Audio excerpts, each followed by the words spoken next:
दादा कायम विकासावरती बोलायचे. दादा कोणावरती आरोप करत नव्हते. केवळ नदी सुधार प्रकल्प राबवून इंद्रायणीचं शुद्धीकरण होईल असं तुम्हाला वाटतं का? फक्त नदी सुधार करून त्या ठिकाणी त्याचं शुद्धीकरण होणार नाही आहे. नदीकाठचा जो भाग आहे, नदीकाठची जी गावं आहेत ती ह्या गावांचा खऱ्या अर्थानं सुधार व्हायला पाहिजे. व इथं दहशत आहे, मग कंपन्या म्हणतात की इथं आम्हाला थांबायचं नाही. तो आज तशी परिस्थिती मला असं वाटतं राहिलेली नाही. जिल्हा परिषदेच्या शाळांचा दर्जा, त्या शाळांमधली परिस्थिती एवढी काही चांगली नाही आहे. कचऱ्याचा प्रश्न भेडसावतोय. कचऱ्याची विल्हेवाट ही कशी लावणार? इथंच तुम्ही कचऱ्यासाठी त्याच्यावरती तुम्ही वीज निर्मिती तयार होऊ शकते. आतापर्यंत ज्या गोष्टी व्हायला हव्या होत्या त्या का झाल्या नाहीत? माजी आमदार दिलीपांना मोहिते तर त्यांनी पण काही कामं केली, परंतु त्यांनी जे राजकारण केलं ते बेरजीचं राजकारण त्यांनी केले नाही. त्यांनी राजकारण केलं ते खुन्नस ठेवून राजकारण त्यांनी केलं. शिवसेनेचे मशाल चिन्हावरती जे उमेदवार उभे आहेत ते 100% त्या ठिकाणी निवडून येणार आहे.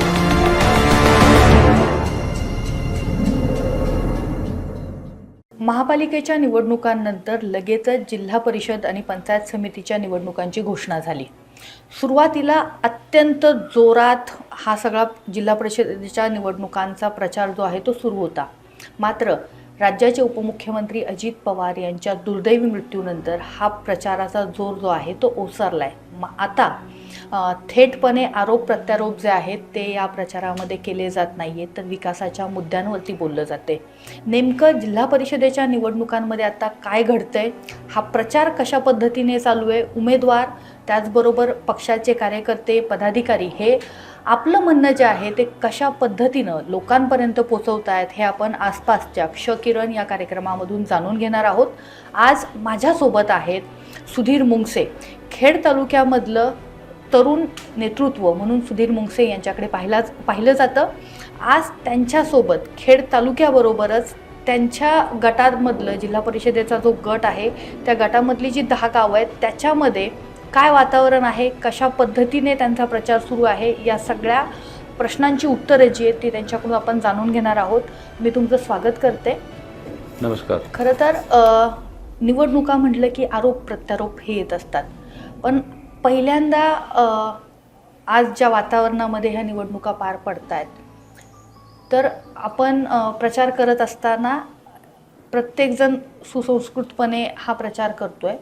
तर सुरुवातीलाच पहिला प्रश्न माझा तुम्हाला असा आहे की तुम्ही खूप वर्षापासून शरद पवार असतील, अजित पवार असतील यांच्यासोबत काम केलेलं आहे. काय अनुभव आहेत? नमस्कार. खरं तर गेले 30 वर्ष आदरणीय पवार साहेबांच्या बरोबर आमचं हे कुटुंब काम करत आलेले आहेत आणि त्याचबरोबर अजितदादा त्यांची साथ त्यावेळेस त्यांना म्हणजे सर्व आमच्या कुटुंबाला लाभली. भोसरीचे प्रथम आमदार विलास लांडे त्यांच्या माध्यमातून, त्या कुटुंबाच्या माध्यमातून आम्ही गेली 30 वर्षापासून म्हणजे 1990ला 91ला ज्यावेळेस दादा खासदार झाले होते त्यावेळेस पहिली दादांची खासदारकीची निवडणूक आम्ही जवळून पाहिली आणि त्याच्यानंतर तो जो काय प्रवास होता तो आजपर्यंतचा प्रवास ह्या पवार फॅमिलीबरोबर आमचा कायम राहिलेला आहे. परंतु राजकारणामध्ये बरीच समीकरणं रोजच्या रोज चेंज होत असतात, त्याच्यामुळं काही निर्णय त्यावेळेस घ्यावं लागतात. परंतु दादांचा असा दुर्दैवी मृत्यू होणं खरं तरी प्रत्येकाच्या मनाला एक वेदना होणारं एक खूप मोठं दुःख ह्या महाराष्ट्राला झालेलं आहे आणि खऱ्या अर्थानं हा पुणे जिल्हा एक चांगल्या नेत्याला आज या ठिकाणी गमावून बसलेला आहे. खरं तर एखादा नेता बनवत असताना 25-30 वर्ष लागत असतात आणि ह्या जिल्ह्याचं नेतृत्वाने दादांनी महाराष्ट्राचं नेतृत्व 7 वेळा उपमुख्यमंत्रीपद त्यांनी स्वीकारलं आणि परंतु दादांचं अतिशय आमच्या कुटुंबावरती प्रेम, भले किती काही कोण कुठल्या पक्षाचा असो, दादांनी कधी जातीभेद, वर्णभेद, त्याचप्रमाणे पक्षभेद कधी त्या ठिकाणी सांगितला नाही किंवा तो कधी केला नाही. परंतु हे कौटुंबिक नातं आमचं पहिल्यापासूनचं होतं आणि ह्या पवार फॅमिलीबरोबर आमचं यापुढे असंच नातं राहील आणि आम्हाला त्यांचं सहकार्य लाभेल. दादा कायम विकासावरती बोलायचे. दादा कोणावरती आरोप करत नव्हते. आत्ता तुमच्या गटामध्ये, जिल्हा परिषदेच्या गटामध्ये जी 10 गावं येतात ती गावं जी आहेत ती महाराष्ट्रातलं जे सगळ्यात महत्त्वाचं एक तीर्थक्षेत्र आहे ते म्हणजे आळंदी, त्याच्या आजूबाजूला असणारी ही सगळी गावं आहेत. मोहीत, सरवली, निघोजे, हा सगळा पट्टा जो आहे तो वारकरी संप्रदायाचा एक पगडा असलेला. पण दुसरीकडे अलीकडच्या काळामध्ये या पट्ट्यामध्ये औद्योगिकरण वाढलेलं आहे. ग्रामीण भाग जो आहे तो शहरीकरणाकडं वाढत चाललेला आहे. तर दादा विकासावरती नेहमी बोलायचे, तर या भागाचा जो विकास आहे त्याच्यामध्ये काय अडथळे तुम्हाला वाटत आहेत आणि पुढच्या काळामध्ये तुम्ही जेव्हा आज इकडे शिवसेना उद्धव ठाकरे गटाच्या माध्यमातून तुम्ही ही सगळ्या निवडणुकीची तयारी करताय किंवा मैदानामध्ये आहात, तर काय अडचणी नेमक्या तुम्हाला या भागामध्ये जाणवत आहेत? खरं तर आळंदी भूमी ही संप्रदायाची भूमी आहे. संत शिरोमणी ज्ञानेश्वर महाराजांच्या या समाधीस्थळ आहे त्या ठिकाणी, आणि त्यांचं जे वास्तव्य झालं तर खऱ्या अर्थानं आम्हाला खूप अभिमान वाटतो या गोष्टीचा. आणि ह्या सर्व महाराष्ट्रातील सर्व लोकांना याचा अभिमान आहे की त्यांचा जो वास्तव्य जे झालं ते सिद्धबेट या भूमीमध्ये झालं. आणि ते सिद्धबेट ही भूमी आमच्या केळगाव ग्रामस्थांच्या त्या ठिकाणी हद्दीमध्ये ती सिद्धबेट त्या ठिकाणी येतं. परंतु ज्या पद्धतीनं आज इथलं शहरीकरण वाढत गेलेलं आहेत, ह्या शहरीकरणामुळं प्रत्येक माणसामध्ये कॉम्पिटिशन आज या ठिकाणी क्रिएट झालेली आहेत. पण हे वाढत असताना नागरी सुविधा त्या ठिकाणी कमकुवत होत चाललेली आहेत. आणि त्या कमकुवत होत असताना त्याला पाठबळ देण्यासाठी खऱ्या अर्थानं प्रत्येक गावातील ग्रामपंचायत असेल ते सक्षमीकरण त्या ग्रामपंचायतमध्ये होणं खूप गरजेचं आहे. आता त्याच्यामध्ये अनेक अशी उदाहरणं मी तुम्हाला देऊ शकतो की आपण काय काय करू शकतो ह्या भागाच्या विकासासाठी. परंतु मी ह्या गटाचा विकास न करता मी तालुक्या लेवलच्या प्रत्येक गावामध्ये हा विकास कसा होईल याच्यासाठी काहीतरी रोड मॉडेल आपल्याला ह्या तालुक्यासाठी काय दाखवता येईल का, काही करता येईल का, याच्या दृष्टिकोनातून मी त्या ठिकाणी पावले उचलत आहेत. नदी सुधार प्रकल्प जो आहे त्याच्या अनुषंगाने काम करावं लागणार. पण याच्यामध्येच एक प्रश्न असा आहे, ही जी नदी आहे तुमच्या ह्या सगळ्या भागातनं वाहणारी ती खूप पवित्र मानली जाते, इंद्रायणी नदी. आज लाखो वारकरी इथे येतात आणि इंद्रायणीमध्ये स्नान करतात. म्हणजे तिथं स्नान केलं की आपण पवित्र झालो अशी एक खूप धार्मिक भावना या सगळ्या वारकऱ्यांमध्ये. मग तुम्ही जे म्हणताय नदी सुधार, तर इंद्रायणी इतकी प्रदूषित नदी ही पुणे जिल्ह्यामध्ये दुसरी नाही आहे. तर मग केवळ नदी सुधार प्रकल्प राबवून इंद्रायणीचं शुद्धीकरण होईल असं तुम्हाला वाटतं का? फक्त नदी सुधार करून त्या ठिकाणी त्याचं शुद्धीकरण होणार नाही आहे. नदीकाठचा जो भाग आहे, नदीकाठची जी गावं आहेत ती ह्या गावांचा खऱ्या अर्थानं सुधार व्हायला पाहिजे. म्हणजे थोडक्यात मी तुम्हाला सांगेन की आपण जो विचार करतो की एखादं बी आपण मातीमध्ये रोवलं जातं आणि त्याच्यानंतर ते बी मोठं होतं, तर तोच एक प्रकार मी आमच्या ह्या गावांमध्ये करायचा प्रयत्न करणार आहे. कारण की नदी सुधार करण्यासाठी. पण तुमच्या गावामध्ये जर पाहिलं, तुम्ही जो मुद्दा मांडताय, तर तुमच्या गावामध्ये ही जी गावं आहेत, 10 गावं तुमच्या ज्या गटात येत आहेत, त्या 10 गावांमध्ये कुठेही HPT आणि SPT प्लांट नाही आहेत. पिंपरी चिंचवड महानगरपालिकेच्या लगत येणारी ही गावं आहेत, पण तिथले जर प्लांट बघितले तर सातत्यानं आरोप असं होतोय की ते प्लांट पूर्ण वेळ चालत नाही, सगळं रात्रीचं अशुद्ध पाणी सगळं सोडलं जातं. या गावांमधनं ड्रेनेजचं पाणी कुठलीही प्रक्रिया न करता हे नदीत सोडलं जातंय. मग तुम्ही कशा पद्धतीने हे करा? आम्ही आमच्या लेवलला आमच्या प्रत्येक गावामध्ये STP प्लांट करण्यासाठी त्या ठिकाणी त्या ग्रामपंचायतला कसं त्याला पाठबळ देता येईल याच्यावरती प्रामुख्याने आपण लक्ष देणार आहोत. कारण की प्रत्येक गावामध्ये आपण घरामध्ये आपण जे काय केमिकलाइज वापरतो, आपण वॉशिंग मशीनमधनं जे काही पाणी बाहेर पडतं, आपण हार्पिक वापरतो, आपण डिटर्जंट पावडर वापरतो, हे सगळ्यात जास्त धोकादायक, हे केमिकलच्या सुद्धा जास्त धोकादायक हे पाणी आपण वेस्ट वॉटर म्हणून त्या ठिकाणी नदीला आपण सोडलं जातं आणि त्याच्यामुळं सुद्धा नदीचं प्रदूषण वाढतं. ते करण्यासाठी हे थांबवण्यासाठी प्रत्येक गावामध्ये STP प्लांट त्याच्या गावाच्या आर्थिक उत्पन्नाच्या नुसार त्या ठिकाणी आपण त्याचं नियोजन करणार आहोत. प्रत्येक गावाच्या नदीकाठची जी गावं आहेत त्या नदीकाठच्या गावामध्ये जर STP प्लांट जर लावले, आता आपण पिंपरी चिंचवडला तुम्ही आता सांगितलं, पिंपरी चिंचवडला एवढे मोठी करोडो रुपयाचे STP प्लांट लावूनसुद्धा त्या ठिकाणी ते 100% वापरात नाही आहे. तिथे फक्त 50%च वापरले जातात. परंतु ह्या आमच्या ग्रामीण भागामध्ये लोकांना शिस्त आहे.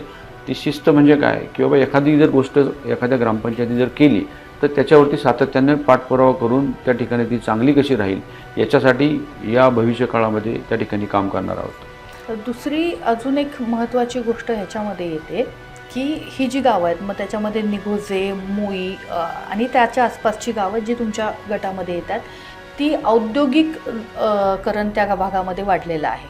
मग त्यांच्या समस्या ह्या आणखीन वेगळ्या आहेत. म्हणजे एकीकडं शहरीकरणाकडे अर्धवट झालेला प्रवास, तिकडे होणारी वाटचाल आणि औद्योगिक समस्या.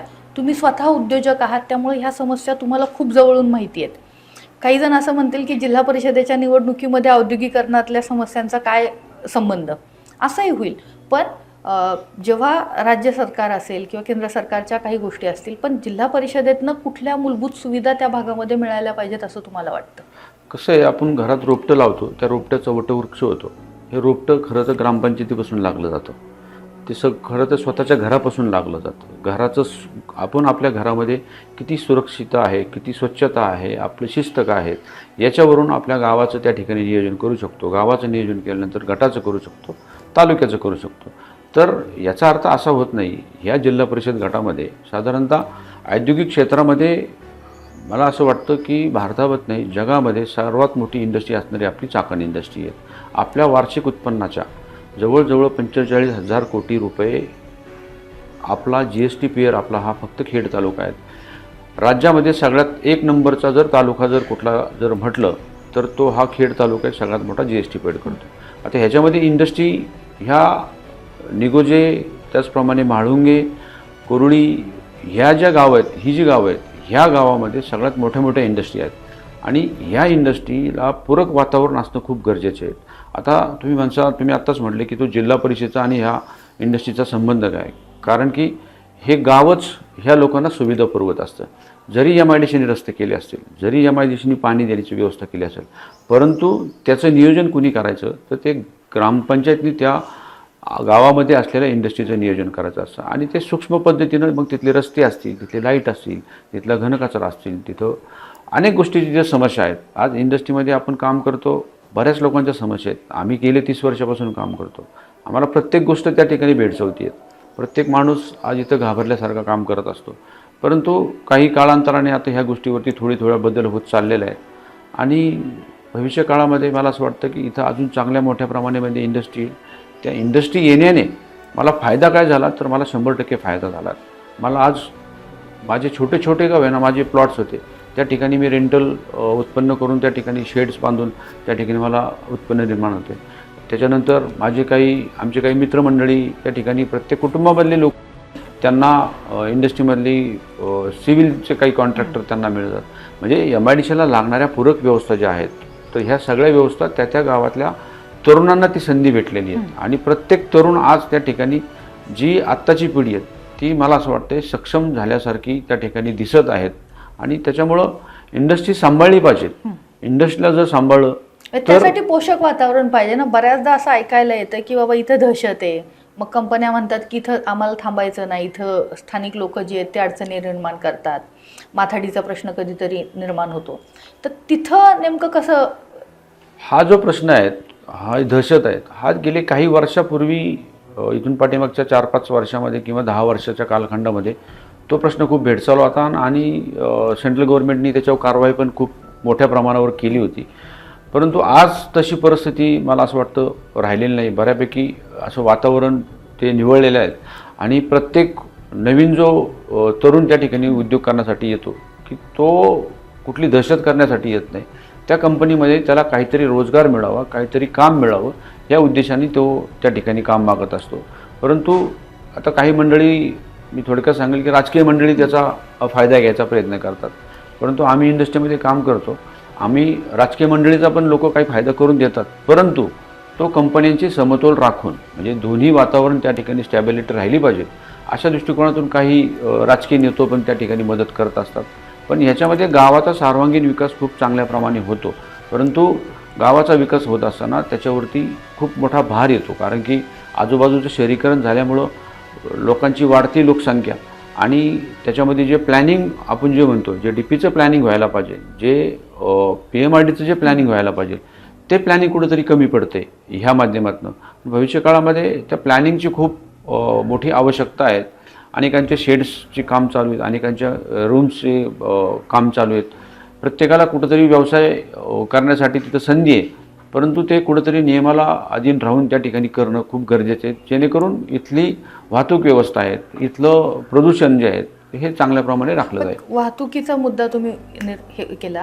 खरं तर या भागात यायचं म्हटलं तर अंगावरती काटा येतो, इतकं ट्रॅफिक इथं असतं. म्हणजे मोईवरनं चाकणचं ट्रॅफिक टाळायचं म्हटलं तर मोईवरनं काही लोक प्रयत्न करतात पुढे आपण वेळ कमी लागेल, पण आता त्या भागात सुद्धा ट्रॅफिक होतंय. आळंदी मार्गे केडगावला यायचं असलं इथे तुमच्या भागामध्ये तरी सुद्धा ट्रॅफिकचा सामना करावा लागतोय. हा प्रश्न पुन्हा एकदा राज्य सरकारच्या अखत्यारीमध्ये येतो सगळे. पण पुन्हा स्थानिक पातळीवरती नेमकं काय, स्थानिक पातळीवरती त्याचं नियोजन करता येणं शक्य आहे असं तुम्हाला वाटतं? स्थानिक पातळीवरनं याचं नियोजन करता येऊ शकतं. आम्ही फक्त प्रपोज करू शकतो की ही आमची डिमांड आहे. तुम्ही जो काय DP प्लॅन त्या ठिकाणी सादरीकरण केले त्याच्यामध्ये काही चेंजेस सुचवलेले आहेत. आता PMRDची मागच्या वेळेस ज्यावेळेस बैठक झाली, आम्ही आंदोलन ज्यावेळेस केलं होतं, अमोल कोल्हे साहेब होते, बाबाजी काळे होते, आढळराव पाटील होते, आम्ही सर्वांनी आंदोलन केलं होतं की बाबा इथले ते रेल्वेचं आंदोलन होतं, रस्त्याचं ट्रॅफिकच्या समस्या संदर्भाचं आंदोलन होतं. तर ते करत असताना एक तर आपला चाकण नाशिक रोड जो आहे तो हा सगळ्यात पहिल्यांदा होणं खूप गरजेचं होतं. अजितदादा ज्यावेळेस सकाळी 6 वाजता येऊन सगळी पाहणी केली होती, सगळे अतिक्रमण त्यांनी हटवले गेलेले होते, पण त्याच्यावरती काम इमिजिएट चालू होणं गरजेचं होतं, परंतु तेही त्या ठिकाणी झालं नाही. PMRDची ज्यावेळेस आम्ही त्यावेळेस बैठक घेतली, अनेक रस्ते DPमध्ये त्यांनी सँक्शन करून ठेवलेले आहेत, परंतु त्यांना आम्ही रिक्वेस्ट केली, त्यांना म्हटलं की बाबा तुम्ही DPमध्ये रस्ते जे सँक्शन केलेले आहेत त्याचं तुम्हाला अतिक्रमण जे काढायचं तुम्ही ते अतिक्रमण नंतर काढा, परंतु आम्ही आमच्या ग्रामपंचायतच्या लेवलला आम्ही तुम्हाला काय सांगतो, तुम्ही जो आत्ता जो एक्झिस्टिंग रोड जो आहे तो रोडच चालण्यासारखा किंवा वाहतूक करण्यासारखा नाही. तो एवढे खड्डे आणि एवढी सगळी त्या रस्त्याची दुरावस्था झाली. ते रस्ते तुम्ही आम्हाला ज्या साईजचे रस्ते आत्ता आहेत तेच रस्ते तुम्ही आम्हाला त्या ठिकाणी चांगले करून द्या. मग ते PMRDने त्याच्यावरती फंड टाकलेले आहेत. हे जे 5-6 रस्ते जे आहेत जे आमच्या अंतर्गत गावामध्ये आणि नाशिक हायवेला जी कनेक्टिव्हिटी व्हायला पाहिजे. आता तुम्ही आता विचारला आमचा हा चाकण ते आळंदी ते चाकण जो रस्ता आहे हा रस्ता अतिशय खराब आहे. इथं कंटिन्युअसली ट्रॅफिक असते. हा 9 मीटरचा रस्ता आहे. त्यांना 30 फुटाचाच मी त्या ठिकाणी म्हणलं हा कॉन्क्रीट रोड तुम्ही इमिजिएट त्या ठिकाणी तयार करून घ्या. तर ते PMRDच्या माध्यमातून तिथं फंड पण टाकलेले आहेत. साधारणतः एक 22-23 कोटीचा फंड त्या ठिकाणी पडलेला आहे. निवडणूक झाल्यानंतर ते काम चालू होणार आहेत. तर जो चाकण नाशिक रोड जो आहे हे चाकण नाशिक रोडची जी ट्रॅफिक आहे ते ट्रॅफिक जर डायव्हर्जन करायचं असेल तर त्याच्यासाठी आळंदी ते चाकणचा हा जो रोड आहे पुण्यावरून येणारं ट्रॅफिक जे मुशीला न जाता सरळ तुमच्या चाकण हायवेला जाईल, त्यासाठी हा चाकण आळंदी जो रोड आहे ह्याच्यासाठी आम्ही पाठपुरावा केला. एक 22-23 कोटीचा फंड त्या ठिकाणी पडला.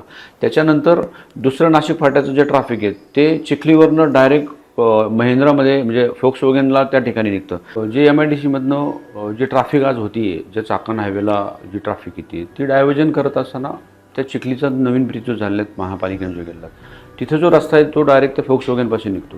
तो रस्ता सुद्धा रुंदीकरण न करता हाय त्या रस्त्यामध्ये त्या ठिकाणी तो कॉन्क्रीटचा रस्ता करून त्याच्यावरती पण निधी पडलेला आहे. आता येणाऱ्या निवडणूक झाल्यानंतर त्या रस्त्याचं काम त्या ठिकाणी चालू होते.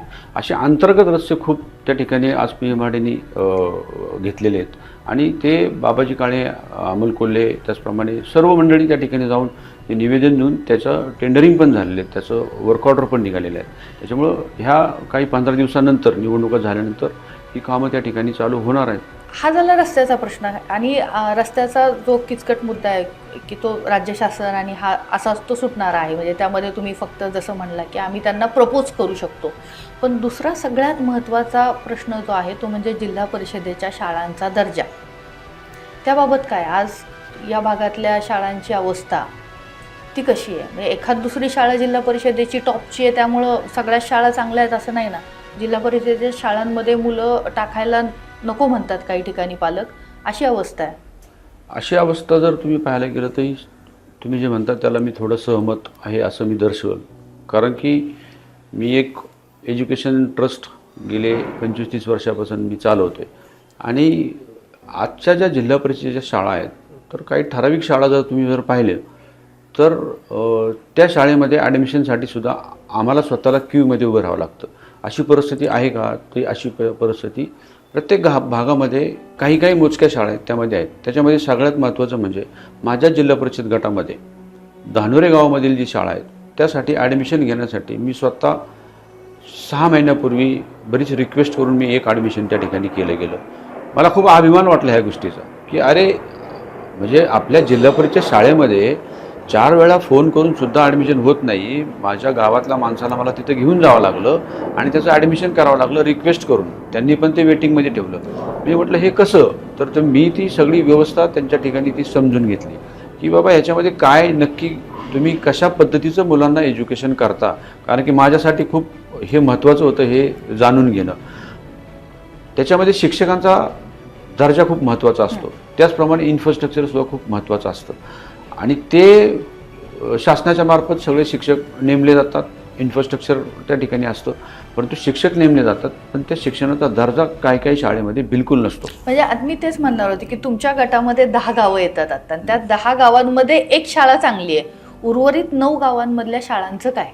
उर्वरित 9 गावांच्या शाळांमधली परिस्थिती एवढी काही चांगली नाही आहे की त्याला मी सॅटिस्फाईड नाही आहे.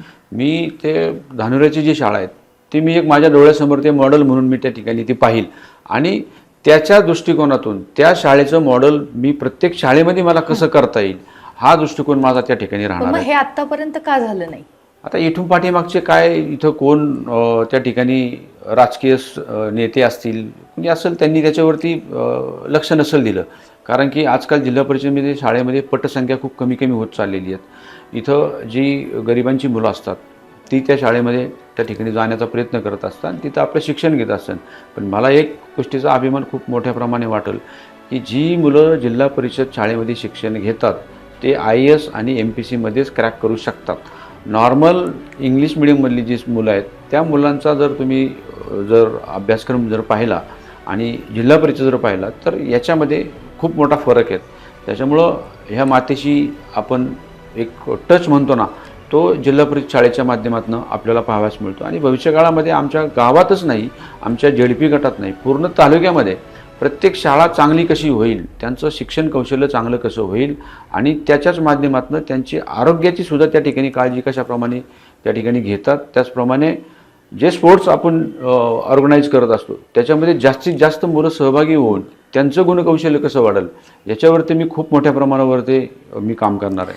दुसरी गोष्ट, आपण वाहतुकीवरती बोललो, आपण वाढत्या औद्योगिकरण, त्याचबरोबर शहरीकरणाकडे चाललेला हा सगळा भाग, आणि शाळा, या सगळ्या आरोग्याचा मुद्दा आला. पण याच्याही पलीकडे जाऊन एक खूप मोठा प्रश्न इथं आहे, तो म्हणजे कचऱ्याचा. पिंपरी चिंचवड शहर तुमच्या शेजारीच आहे, ते झपाट्यानं वाढतं आहे, त्यामुळं इकडं जो विस्तार आहे तो आता वाढत चाललेला आहे. आणि मग अशा पद्धतीमध्ये कचऱ्याचा प्रश्न भेडसावतोय. कचऱ्याची विल्हेवाट ही कशी लावणार? आशिया खंडातील सर्वात मोठी नगरपालिका पिंपरी चिंचवड महानगरपालिका म्हणून संबोधित होतो आपण आजपर्यंत, परंतु ती दुर्दैवानं काही गोष्टी तिथं चुकीच्या झाल्या असतील, काय झाल्या असतील, आणि तिथंसुद्धा कचऱ्याचं जे विल्हेवाट असायला पाहिजे ती, तर ती एवढा पैसा खर्च करून सुद्धा ती कचऱ्याची विल्हेवाट झालेली नाही आहे. आणि तीच परिस्थिती आता खेड तालुक्यामध्ये हळूहळू त्या ठिकाणी आपल्याला काही वर्षामध्ये ती पण पाहावयास मिळेल, जर त्याचं नियोजन आत्ताच जर झालं नाही तर आपण कचऱ्यावरती लोक बरीच वर्षापासून काम करतात, परंतु त्याच्यावरती ठोस असं सोल्युशन निघाले नाही. सोल्युशन निघालेलं आहे पण त्याच्यावरती लोक काम करत नाही, अंमलबजावणी त्याच्यावरती होत नाही. तर ती अंमलबजावणी करायची असेल तर तुम्हाला छोट्या छोट्या गोष्टीची अंमलबजावणी करावं लागेल. म्हणजे मी तर एवढंच म्हणेल की एखादी सोसायटी आहे, साधारण त्या सोसायटीमध्ये आज 40च फ्लॅट आहेत, तर त्या 40 फ्लॅटच्या लोकांना आपण मोटिवेट केलं पाहिजे, त्यांना सांगितलं गेलं पाहिजे की बाबा तुमच्या इथंच तुम्ही कचऱ्याचं इथं वर्गीकरण त्या ठिकाणी करा, आणि इथंच तुम्ही कचऱ्यासाठी त्याच्यावरती तुम्ही वीज निर्मिती तयार होऊ शकते, असा एक छोटासा प्लॅन त्या ठिकाणी आपण त्या ठिकाणी बसू. त्याच्यामधून तुमची वीज निर्मिती होईल, त्याच्यामधून तुमच्या कचऱ्याची विल्हेवाट होईल, आणि त्याच्यापासून सगळ्यात महत्त्वाचा शेतीला जे पूरक खत आहेत त्या खताची त्या ठिकाणी निर्मिती होईल. त्याच्यामुळं तुम्हाला कचऱ्यावरचा जो खर्च आहे तो तुमच्या इलेक्ट्रिकलच्या माध्यमातून तो तुमचा कमी होईल. तर असं 1-2 ठिकाणी, एका गावामध्ये 1-2 ठिकाणी मी भविष्यामध्ये हा प्रयोग 100% मी तो करणार आहे. आणि तो बाकी सगळ्या ठिकाणी कशी त्याची अंमलबजावणी होईल, ते सगळ्या ठिकाणी कसं इम्प्लिमेंट होईल याच्यासाठी प्रामुख्याने प्रयत्न करणार आहोत, आणि अतिशय चांगला माझा त्या ठिकाणी संकल्प असणार आहे. पण तुम्ही हे जे सांगताय हे स्वप्नवत वाटत नाही? स्वप्नावत नाही वाटत, ते स्वप्नावत ते प्रॅक्टिकलमध्ये ॲक्च्युअलमध्ये कसं आणता येईल याच्यासाठी मी प्रयत्न करणार आहे. जरी स्वप्न वाटत असेल, कोणाला वाटत असेल तर काय फेक काहीतरी सांगतात, परंतु ते मी एक ठिकाणीच ते कुठंतरी करणार आहेत, ते मी स्वतः सॅटिस्फाईड होणार आहेत, आणि त्याच्यानंतर मी प्रत्येक ठिकाणी त्याचं अंमलबजावणी करणार आहे. तुम्ही तालुका पातळीवरती आत्ता पक्षाची जबाबदारी आहे ती सांभाळताय, आणि दुसरीकडे तुमच्या मिसेस ज्या आहेत त्या शिवसेना उद्धव ठाकरे गटाकडून आत्ता निवडणुकीच्या रिंगणामध्ये आहेत. आता कसं आम्ही महाविकास आघाडी म्हणून काम करतो, म्हणजे आदरणीय पवारसाहेब असतील, त्याचप्रमाणे स्वर्गीय बाळासाहेब ठाकरे असतील, आणि उद्धवजी ठाकरे साहेब असतील, ह्यांच्या गेली 5 वर्षापासून मी ह्या पक्षामध्ये काम करतो. म्हणजे आदरणीय शरदचंद्रजी पवार साहेबांचा वाढदिवस मी मोठ्या प्रमाणे साजरा केला होता बैलगाडा घाट भरून. आणि त्याच्यानंतर माझ्या राजकीय करिअरला मी सुरुवात केली आणि तालुक्याभर त्या ठिकाणी प्रत्येक समाजाच्या त्या ठिकाणी जवळीक साधून त्यांना मदत करायचं काम केलं. मग आरोग्य शिबिर असेल, युवकांसाठी रोजगाराची संधी असेल, मुलांचं गुणकौशल्य वाढवण्यासाठी त्यांना काही प्रोत्साहनात्मक काही असे उपक्रम असतील, असे भरपूर काही प्रत्येक तालुक्याच्या गावाच्या वाड्या वस्तीमध्ये त्या ठिकाणी करायचा प्रयत्न केला. विधानसभेला ती संधी हुकली, परंतु तो महाविकास आघाडीचा आज या ठिकाणी आमदार म्हणून बाबाजी काळे आपल्या तालुक्यामध्ये काम करतात. आणि ही महाविकास आघाडी आजही एकत्रित आहेत. मी पवारसाहेबांच्या धोरण आणि उद्धव साहेबांचं धोरण याला आम्ही एक प्रमाण मानून त्या ठिकाणी आम्ही एकत्र काम करतो. आता ह्या निवडणुकीच्या कालखंडामध्ये मी शिवसेनेमध्ये माझ्या मिसेसनी शिवसेनेमध्ये प्रवेश केला आणि प्रवेश करून त्या ठिकाणी उमेदवारी दिली. कारण की राष्ट्रवादी एकत्रीकरण होणार आहे, तुतारी आणि घड्याळ एकत्र येणार आहेत, याच्यावरती बऱ्याचशा चर्चा झाला. त्याच्यावरती दादांची पण मी चर्चा केली. तर दादांची चर्चा करताना दादांनी मला एकच सांगितलं की बाबा, चांगली माणसं राजकारणात असणं खूप गरजेचं आहे. वाईट माणसं राजकारणामध्ये असेल तर राजकारणामध्ये वरती काम करणाऱ्या माणसांवरती लोक विश्वास ठेवणार नाही. त्याच्यामुळे तुझ्यासारखा एक चांगला तरुण राजकारणामध्ये गेले 4 वर्षापासून मी पाहतोय, तर तुला भविष्यामध्ये चांगली संधी आहेत. त्याच्यामुळं ज्या ठिकाणी तुम्हाला सक्सेसफुल रेट तुमचा वाटतोय त्या ठिकाणी तुम्ही काम करा. तुमच्यासारखं तरुणांना माझा कायम त्या ठिकाणी पाठिंबा राहील. आणि मग त्याच्यामुळं काही राजकीय अडचणीमुळं माझी सौभाग्यवती विनया मुंगसे तिने ह्या शिवसेनेमध्ये प्रवेश केला. आणि असं काही नाही की तिने प्रवेश केला आणि तिला कुठलं कारण की राजकीय बाळकडू तिच्या आजोबापासून 1982 सालापासून आजोबा 2 वेळा नगरसेवक होते, वडील 3 वेळा नगरसेवक होते, 10 वर्ष आमदार होते, आई महापौर होती, भाऊ नगरसेवक होता, चुलता नगरसेवक होता. आता ह्या नगरपालिकेमध्ये त्यांचा चुलत भाऊसुद्धा नगरसेवक झाला. त्याच्यामुळं राजकीय बाळकडून त्या घराला लहानपणापासून आहेत आणि पवार फॅमिलीशी एकनिष्ठ असणारं हे कुटुंब. आणि त्याच्यामुळं राजकारणामध्ये आपण कशा पद्धतीनं काम केलं गेलं पाहिजे, लोकांच्या समस्या कशा जाणून घेतल्या पाहिजे. आणि थोडं एज्युकेटेड असल्यामुळं लोकांच्या समस्या आम्हाला समजत असतात, त्याच्यावरती सोल्युशन काय द्यायचं असतं ते आपल्याला समजत असतं. त्याच्यामुळं राजकारणामध्ये माझ्यापेक्षा मला असं वाटतं काही दिवसामध्ये ती माझ्यापेक्षा जास्त स्पीडनी ह्या भागातच नाही तर तालुक्याच्या माझी एक अर्धांगिनी म्हणून त्या ठिकाणी ती काम करेल. पण तुम्ही सुशिक्षित आहात, तुमचं एक उद्योजक असणं आणि त्या एका वेगळ्या अँगल तुमच्याशी चर्चा करताना जाणवलं की तुम्ही खूप वेगळ्या गोष्टी ह्या सगळ्या चर्चेमध्ये मांडल्या की तुम्ही प्लॅनिंग जे आहे ते ग्रासरूट लेवलवरती करताय, पण त्याचे इफेक्ट जे आहेत ते पुढे जाणवतील. पण मग जेव्हा तुम्ही मागे बघता ह्या सगळ्या ह्याच्यामध्ये आपण तुमच्याच गटाचा जर विचार केला तर का आत्तापर्यंत ज्या गोष्टी व्हायला हव्या होत्या त्या का झाल्या नाहीत, त्याची नेमकी कारणं काय आहेत असं तुम्हाला वाटतं? काय असतं त्याच्यासाठी राजकीय जो काय ह्या कालखंडामध्ये अनेक आमदार होऊन गेले, अनेक आमदारांनी खूप चांगली कामंसुद्धा केली. म्हणजे आपण सगळेच राजकीय लोक वाईट असतात असं बिलकुल नाही आहे. म्हणजे स्वर्गीय नारायणप्पा पवार यांनी ह्या तालुक्यामध्ये आज माणसाची नाळ जोडली, त्या माणसाने त्यांनी अनेक काही कामं केली. आणि त्याच्यानंतर माजी आमदार दिलीपांना मोहिते तर त्यांनी पण काही कामं केली, परंतु त्यांनी जे राजकारण केलं ते बेरजीचं राजकारण त्यांनी केले नाही. त्यांनी राजकारण केलं ते खुन्नस ठेवून राजकारण त्यांनी केलं आणि आजही ते त्याच पद्धतीने वागत असतात. खरं तर आमच्यासारखा एखादा तरुण जर राजकारणात येत असेल तर ठीक आहे, तुम्ही आम्हाला 100% अडचण करताय हे सगळ्या जनतेला दिसते, परंतु ती अडचण कुतपत करावी याचासुद्धा आपल्याला भान त्या ठिकाणी असलं पाहिजे. आणि मी तुमच्यापेक्षा त्यांच्यापेक्षा मी खूप छोटा माणूस आहे. मी आजच राजकारणात आले. तुमच्या वयाच्या एवढ्या तुमच्या राजकारणाचा अनुभव एवढं माझं वय नाही आहे, परंतु आम्हाला पण समजतं, आम्ही पण समाजामध्ये फिरतो. जनरेशन चेंज होत किती, दर 10 वर्षांना एखादी जनरेशन चेंज होत. त्याच्यामुळं स्वतःला चेंज व्हावं लागतं, परंतु त्यांनी कधी चेंज व्हायच्या भानगडीत ते पडलेच नाही आहे. त्यांचं जे पारंपरिक पद्धतीचं जे राजकारण आहे तेच डोळ्यासमोर ठेवलं आणि त्याच लोकांना बरोबर ठेवून त्या ठिकाणी काम केलं. परंतु आज ज्या पद्धतीनं ह्या भागाचा विकास व्हायला हवा होता हे राजकीय दुर्दैव मला म्हणावं लागेल. कारण की ह्या भागाचा विकास एवढा आजीदार सरकार एवढा स्ट्रॉंग नेतृत्व असताना आपल्या भागामध्ये ज्या ट्रॅफिकच्या समस्या आहेत, ज्या कचऱ्याच्या समस्या आहेत, ज्या पाण्याच्या जलजीवन योजनेच्या समस्या आहेत त्या अद्यापही त्या ठिकाणी ज्या स्पीडनी व्हायला पाहिजे. दादांना कुठलं काम सांगितलं की ते काम होत नाही असं कधीच कोणाचं झालं नाही आहे, परंतु त्यासाठी पाठपुरावा खूप महत्त्वाचा असतो, मायक्रो प्लॅनिंग खूप महत्त्वाचं असतं. आणि ते मायक्रो प्लॅनिंग करण्यासाठी त्याला राजकीय नेतृत्वसुद्धा तेवढ्याच प्रमाणामध्ये चांगलं असणं, सुशिक्षित असणं हे सुद्धा खूप महत्त्वाचं आहे. तर ते लाभलं का? तेच दादांना मुळात लाभलं नाही. त्याच्यामुळं खऱ्या अर्थानं तालुक्यामध्ये थोडी पिछेहाट झाली. एवढी इंडस्ट्री असताना सुद्धा आपल्याला विकास नाही करता आला. प्रत्येक गावं आर्थिक सुबत्ता आली, परंतु सार्वजनिक लोकांच्या जीवनामध्ये ज्या सोयीसुविधा उपलब्ध व्हायला पाहिजे त्या ठिकाणी फारशा प्रमाणामध्ये मला वाटत नाही असा बदल झालेला दिसतोय. कसं पाहता या निवडणुकीचा हा जो सगळा प्रचार सुरू आहे, काय दिसते नेमकं पुढचं चित्र काय दिसते? नाही, याच्यामध्ये चित्र एकदम स्पष्ट आहेत. या ठिकाणी शिवसेनेचे 8 जिल्हा परिषद उमेदवार अतिशय प्रबळ आहेत. त्याच्यामुळं मला वाटत नाही कुठला एखादा उमेदवार त्या ठिकाणी पराभूत होईल. त्याच्यामुळं 8च्या 8 जिल्हा परिषदचे शिवसेनेचे मशाल चिन्हावरती जे उमेदवार उभे आहेत ते 100% त्या ठिकाणी निवडून येणार आहे ही मला 100% खात्री आहे. आणि त्याचप्रमाणे पंचायत समितीची सुद्धा त्या ठिकाणी खेड तालुक्यामध्ये पंचायत समिती सत्ता ही शिवसेनेची त्या ठिकाणी आल्याशिवाय राहणार नाही आहे. कारण की जे पंचायत समितीचे उमेदवार आहेत हे सर्वसामान्य कुटुंबातले उमेदवार आहेत. आता माझ्या गटामध्ये विचार केला तर माझा हा जो गट आहे हा माझा आळंदी ग्रामीण जो गट आहे त्या आळंदी ग्रामीण गटामध्ये अतिशय सामान्य कुटुंबामधला शिवसेनेचा जो पारंपरिक शिवसैनिक आहेत तो काळूराम थोरवे त्यांना उमेदवारी देऊन त्या ठिकाणी संधी दिलेली आहे. आणि सर्वसामान्यामध्ये मिसळणारा तो एक माणूस आज त्या ठिकाणी प्रचाराच्या माध्यमातून काम करतोय. त्याचप्रमाणे कुरळी गणामधून चंदनदादा मोरे ते सुद्धा शिवसेनेचे गेले 15-20 वर्षापासून ते काम करत आहेत. आणि त्यांचा पण लोकांची जो सुखदुःखामध्ये जाऊन सहभाग होणं ते सुद्धा अतिशय चांगलं आहे. म्हणजे ही जी माणसं आहेत ही माणसं अतिशय प्रामाणिकपणे लोकांच्या सेवेसाठी त्या ठिकाणी काम करतात. अशा माणसांना घेऊन मी पुढे जातोय. आणि पंचायत समितीमध्ये खेड तालुक्यामध्ये शिवसेनेची सत्ता आल्याशिवाय राहणार नाही.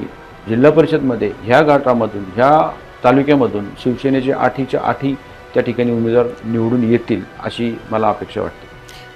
तर जिल्हा परिषद आणि पंचायत समितीमध्ये खेड तालुक्यामध्ये शिवसेनेचा भगवा जो आहे, शिवसेनेची मशाल जी आहे ती पेटेल असा विश्वास जो आहे तो सुधीर मुंगसे यांनी व्यक्त केला आहे. त्यांच्याशी बोलत असताना एक दूरदृष्टी असणारं नेतृत्व कसं असतं, तरुणांनी राजकारणामध्ये, चांगल्या तरुणांनी जे आहे ते राजकारणामध्ये आलं पाहिजे, हा जो दादांनी दिलेला सल्ला आहे त्या सल्ल्यानुसार ते काम करतायत. आणि येणाऱ्या काळामध्ये मायक्रो प्लॅनिंग करून म्हणजे छोटं युनिट जे आहे ते डेव्हलप करणं आणि मग आपल्या भागाचा हळूहळू विकास करणं हे स्वप्न घेऊन ते आत्ता या भागामध्ये काम करताना आपल्याला दिसत आहेत. झेडपीच्या निकालांवरती अजितदादा गेल्यानंतर काय परिणाम होतो आहे, लोक कशा पद्धतीनं आता उमेदवार निवडताना काय काळजी घेत आहेत किंवा कुठल्या गोष्टींचा विचार करतायत हे आपल्याला मतमोजणीच्या दिवशी क्लिअर होईल. मात्र या सगळ्या परिस्थितीमध्ये विकासाचे जे मुद्दे आहेत आरोप प्रत्यारोपांच्या पलीकडे जाऊन ते लोकांपर्यंत पोचवणं यासाठीची जी धडपड असते ती आत्ता आपण अनुभवली. जिल्हा परिषदेच्या निवडणुकांच्या संदर्भामधल्या अपडेट जे आहेत त्या मी तुमच्यापर्यंत पोचवत राहील. पाहत राहा आसपास.